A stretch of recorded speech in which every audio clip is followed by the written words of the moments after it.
Assalamualaikum warahmatullahi wabarakatuh. Selamat pagi dan salam sejahtera untuk kita semua. Terima kasih Pak Moderator atas pengenalannya tadi. Bapak-bapak dan ibu-ibu sekalian, pada kesempatan ini izinkan saya sedikit memperkenalkan tentang ASEAN. Saya memang sudah, mungkin bapak-bapak dan ibu-ibu sudah dibagikan fotokopi dari paparan kami, tapi nanti saya akan mencoba untuk skip beberapa bagian karena saya ingin mencoba menempatkan paparan saya dalam konteks tema kita hari ini, yaitu mengenai jaringan kerjasama perpustakaan baik di dalam negeri maupun di luar negerinya. Jadi saya akan mengkontekskan itu dalam kaitan di luar negeri, dan saya akan masuk nanti kepada ASEAN. Karena kenapa ini perlu, kenapa ini penting, kenapa ASEAN, nanti akan kami coba jelaskan. Dan memang untuk bisa memahami konteks tersebut, mungkin mau tidak mau saya akan mencoba menjelaskan sedikit tentang bagaimana Kementerian Luar Negeri, policy kebijakan luar negeri kita, dan ASEAN secara singkat, supaya konteksnya bisa difahami nantinya. Jadi yang pertama mungkin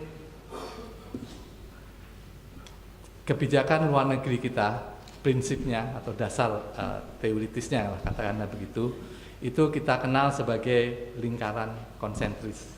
Jadi di sini ada gambar lingkaran warna orange. Nah, di situ ASEAN, dan kemudian ada 10 negara ASEAN. Malah susah. Ya. Ya.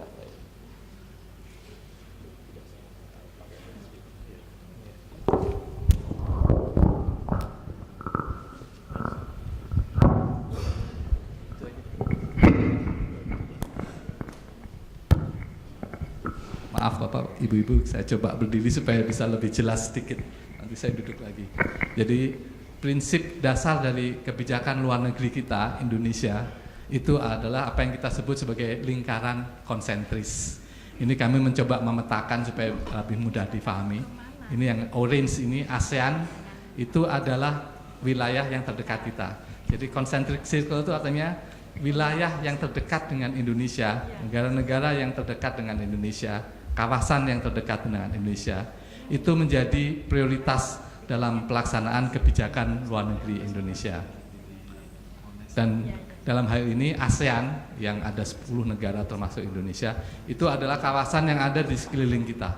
Itu adalah kawasan tetangga-tetangga kita. Secara geografis tidak mungkin kita merubah ini. Jadi sampai kapanpun Malaysia ya posisinya di situ, Singapura ya di situ, Filipina ya di situ. Nah, oleh karena itu, dalam prinsip lingkaran konsentris ini, kita perlu mengelola wilayah yang ada di sekeliling kita ini menjadi wilayah yang bisa mendukung Indonesia, wilayah yang bisa mensupport pembangunan Indonesia, wilayah yang tidak menjadikan kita repot karena ada konflik, ada perang, ada perbedaan pendapat yang membuat kita, kalau di sekeliling kita atau di tetangga kita ini banyak yang berantem, banyak yang perang, tentunya kita mau nggak mau harus awas kan, alert gitu ya. Kita sendiri harus mengequip kita untuk menyiapkan diri menghadapi berbagai macam kemungkinan rembesan-rembesan dari konflik itu. Ini dasar filosofisnya kenapa kita menerapkan garis kebijakan lingkaran konsentris untuk politik luar negeri Indonesia. Dan oleh karena itu dalam politik luar negeri Indonesia, ASEAN itu menjadi soko gurunya, menjadi core-nya dari politik luar negeri Indonesia. Kawasan yang di luar itu lebih jauh, bukannya kita menilai itu tidak penting, itu akan ada dalam prioritas-prioritas berikutnya. Baik. Nah, sekarang mungkin saya akan mencoba menjelaskan mengenai ASEAN-nya sendiri.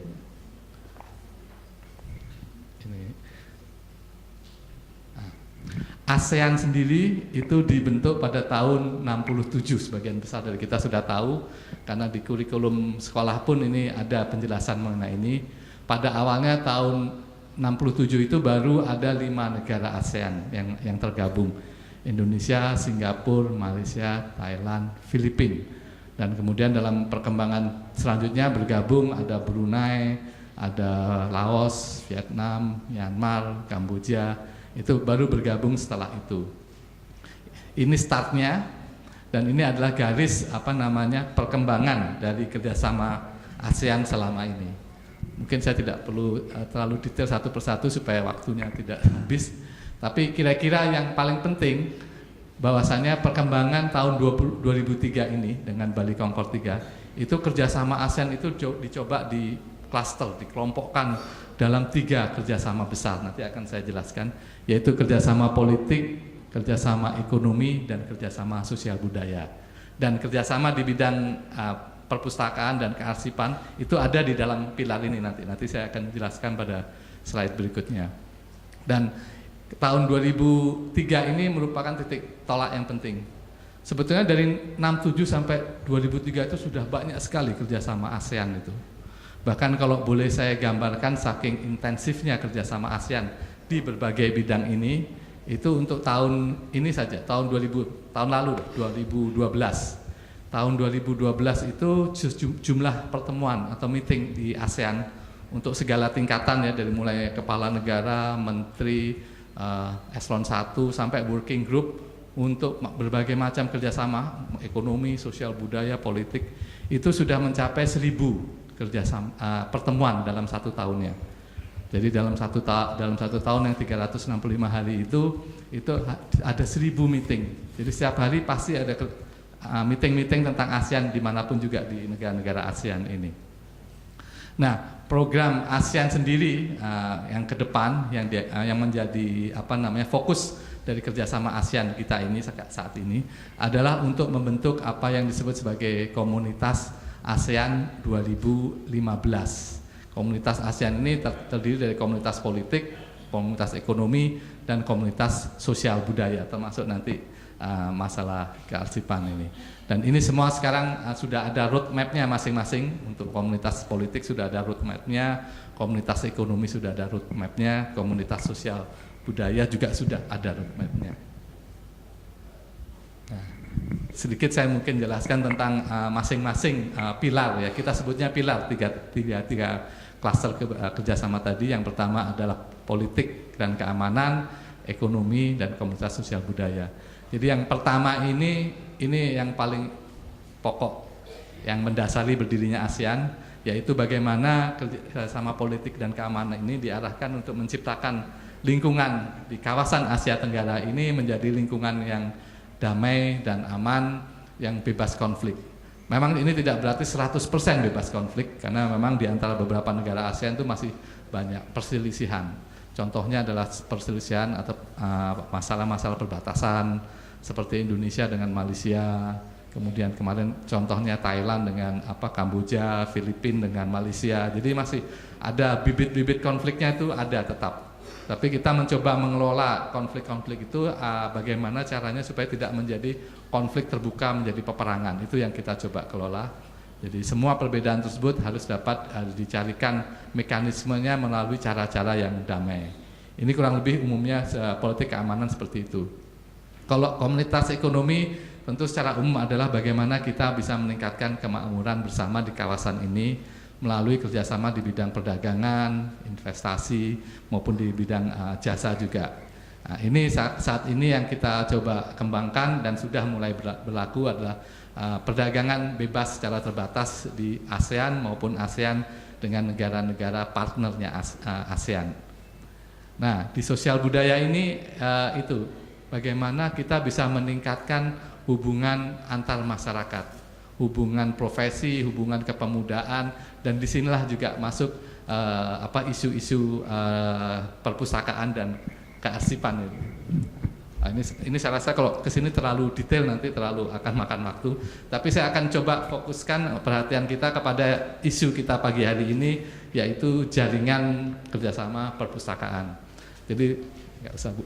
Jadi tadi sudah disampaikan juga oleh Ibu Kepala Perpustakaan Nasional, Ibu Deputi juga bahwasanya kerjasama perpustakaan dengan pihak luar itu sudah ada, sudah dikembangkan. Kita juga sudah punya katanya Perpustakaan Nasional kerjasama dengan 6 organisasi internasional itu ya. Nah, saya juga mencoba waktu saya diminta untuk memberikan paparan di sini, saya juga berusaha untuk mencoba mencari informasi bagaimana dalam kerangka ASEAN kerjasama perpustakaan ini dikembangkan. Apakah sudah ada dan bagaimana statusnya saat ini, nah itu yang saya coba dalami. Jadi sebagaimana tadi saya sampaikan, kerjasama ASEAN di bidang kearsipan dan perpustakaan itu masuk di dalam kerangka kerjasama di bidang sosial dan budaya. Sosial dan budaya. Di situ ada banyak sekali mekanisme kerjasama sosial budaya. Masing-masing kementerian boleh dikatakan yang terkait dengan isu-isu sosial dan budaya itu punya kerjasamanya. Seperti misalkan kerjasama di bidang buruh migran. Buruh migran masuk dalam isu sosial budaya. Kemudian kerjasama di bidang kepemudaan itu juga masuk dalam kerjasama sosial budaya.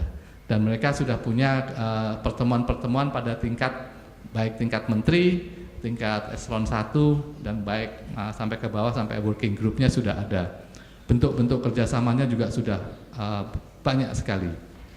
Di Indonesia sendiri, Presiden sudah menetapkan bahwasannya koordinator dari kerjasama di bidang sosial budaya ini dipegang oleh Menko Kesra. Menko Kesra bertanggung jawab di tingkat nasional untuk menjadi koordinasi dan pumpunan dari kerjasama di bidang sosial budaya. Dan tentunya dalam kaitan ini Menko Kesra dibantu oleh Kementerian Luar Negeri sebagai instansi yang bertanggung jawab kepada hubungan luar negeri. Saya coba mencari kemarin ini apa sih kerjasama ASEAN yang ada untuk di bidang perpustakaan. Nah ini sebetulnya kerjasama ASEAN di bidang perpustakaan masuk dalam sub kelompok kerjasama yang disebut ASEAN COCI atau Committee on Culture and Information. Committee on Culture and Information (COCI) yang mulai berdiri pada tahun 78, jadi sudah cukup lama dia berdiri. Area kerjasamanya sangat luas, tapi paling tidak di COCI itu dibagi dalam dua sub komite kerjasama. Yang pertama adalah sub komite budaya atau culture, dan yang kedua adalah sub komite untuk informasi. Dan saya rasa memang untuk bidang perpustakaan dan kearsipan ini adanya di subkomite untuk informasi. Cuman memang sayang dari rekod yang ada yang kita miliki ternyata kerjasama ini kurang mendapat perhatian, kurang dikembangkan. Kami mendapat info bahwasanya yang terakhir pertukaran pustakawan di antara negara-negara ASEAN itu ada tahun 97 kalau nggak salah ya, 97. Jadi sudah sangat lama sebetulnya, dan ini perlu untuk dihidupkan kembali.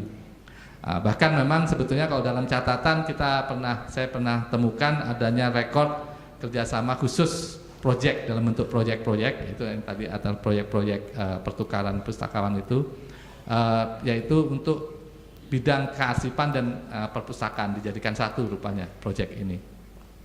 Dan ini sayang sekali apabila kedepannya ini tidak kita kembangkan, karena kami pahami juga bahwasannya networking jejaring perpustakaan secara internasional itu tentu akan memberikan manfaat yang besar kepada publik kita di sini terkait dengan akses informasi yang akan lebih luas lagi.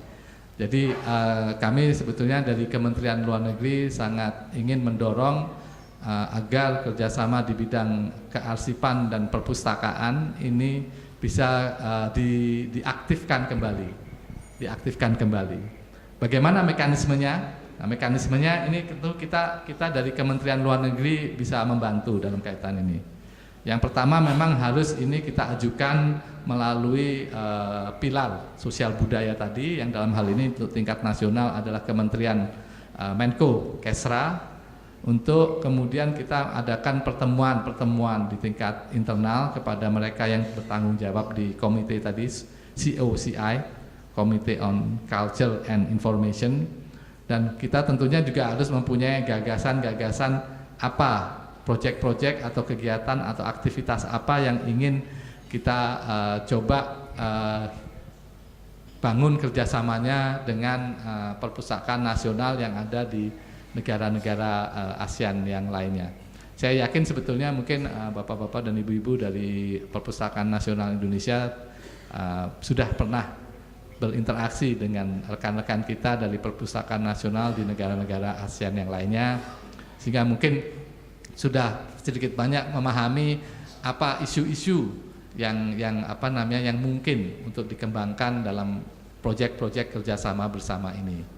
Dan setelah nanti usulan-usulan atau gagasan itu kita inventarisir, kita akan bisa juga mengajak Sekretariat ASEAN, ASEC, yang kebetulan berposisi di Jakarta, di Jalan Sisingamangaraja, Kebayoran, untuk dibuatkan format dalam bentuk proyek-proyek proposal dan kemudian dimasukkan dalam agenda-agenda pertemuan di sidang-sidang COCI tadi.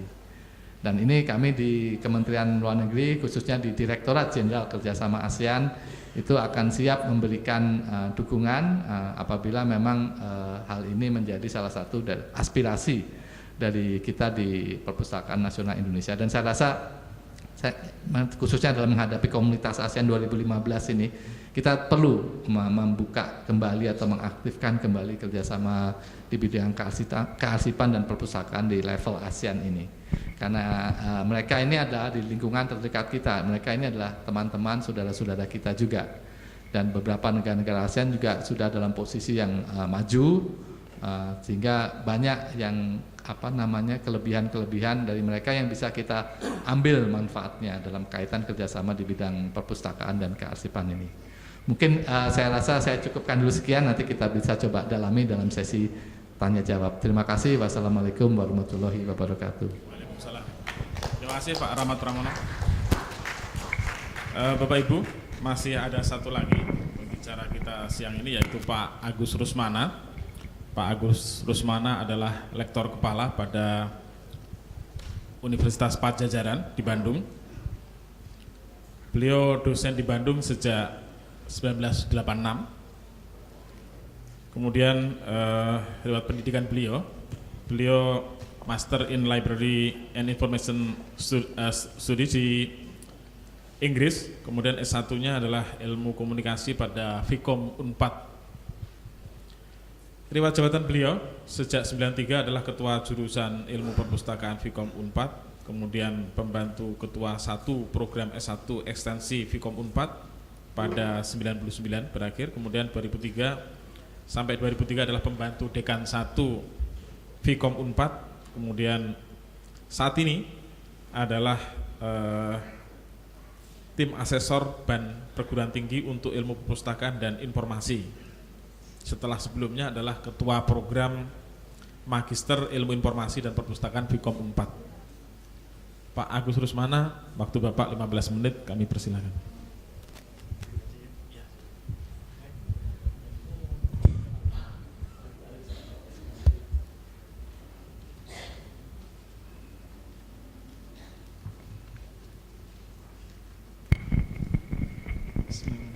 Assalamualaikum warahmatullahi wabarakatuh. Selamat siang. Saya sengaja berdiri untuk pamer jas. Seumur-umur saya nggak pernah bisa pakai jas. Ini jasnya juga dibeliin sama kakak saya yang ada duduk di depan ini. Pertama kali saya ucapkan selamat ulang tahun untuk Perpustakaan Nasional dan terima kasih buat Mas Win yang sudah menjelaskan dengan gamblang bahwa 17 Mei itu bukan hari buku harusnya, tapi Perpustakaan Nasional. Itu udah tulis di website gitu ya. Saya nggak tahu ada yang nanggapin apa enggak. Kemudian kita di sini berkumpul 3 generasi. Ada ibu saya di sana, Ibu Perpusnas, Bu Purwantini ibu saya, kemudian saya, kakak saya ada di sini, mahasiswa saya ngumpul di sini. Jadi nanti sebentar lagi kalau habis makan siang itu akan ada kumpulan orang, kemana aja, lu di mana sekarang? Itu kumpulan orang-orang jurusan perpustakaan Vkom Unpad. Dan nanti pasti mereka minta foto bersama. Itu penyakit seminar jurusan kalau perpustakaan kumpul itu pasti ujungnya foto bersama. Vkom mana Vkom gitu. Baik, pada siang hari ini saya nggak akan bicara soal teknis jaringan karena semua orang udah tahu. Tadi Ibu Welmin yang namanya tidak sesuai dengan namanya. Tadi sebut nggak namanya siapa? Ibu Welmin Sunyi. Tapi orang perpustakaan nasional paling ribut sedunia tuh ya ini. Namanya Sunyi itu, jadi nanti S aja Bu. Yes aja. Nah, saya tidak akan bicara soal teknis, tapi bicara soal SDM. Jadi kalau di, ini gayanya aja tapi nggak nyala. Oh, murup kan? Oh. Hebat. Teknik berjejaring itu kan ada dua. Yang satu teknik berjejaring dengan teknologi, di situ udah ada komputerisasi, ada digitalisasi, ada telkom. Itu hal yang sangat gampang sekali. Semua orang di Indonesia jagoan ngomongin ini. Ya, perpustakaan nasional itu juga paling pinter ngomongin ini. Orang dikti juga gitu. Ya, jadi perguruan tinggi, perpustakaan umum itu kalau udah ngomongin jaringan itu jagoan banget. Wah, semua beradu, panjang-panjangan kabel, kuat-kuatan setrum gitu ya. Tapi begitu bicara tentang ngisi opo, siapa yang ngerjain itu semuanya berhenti. Saya pernah cerita, saya punya datanya, perpustakaan di Indonesia itu pernah merugikan negara 150 miliar tahun 94 gara-gara orang. Saya nggak cerita detailnya, nanti pada ditangkapin KPK. Untungnya KPK belum ada waktu itu, ya. Jadi kita pernah dikasih proyek jutaan, SDM-nya nggak ada yang kerja. Terus semua bilang, emang kerjaan gue, gitu, ya. Nanti kalau mau tanya Bu Welmin. Karena salah satu pelakunya adalah beliau. Ya, jadi kita akan bicara. Jadi yang akan saya bicarakan adalah jejaring urusan orang. Oh, satu lagi. Kalau Bu Welmin tadi kan sudah dapat baca aja di ini. Kalau yang saya jangan baca paper saya karena beda sama yang saya sampaikan. Yang disampaikan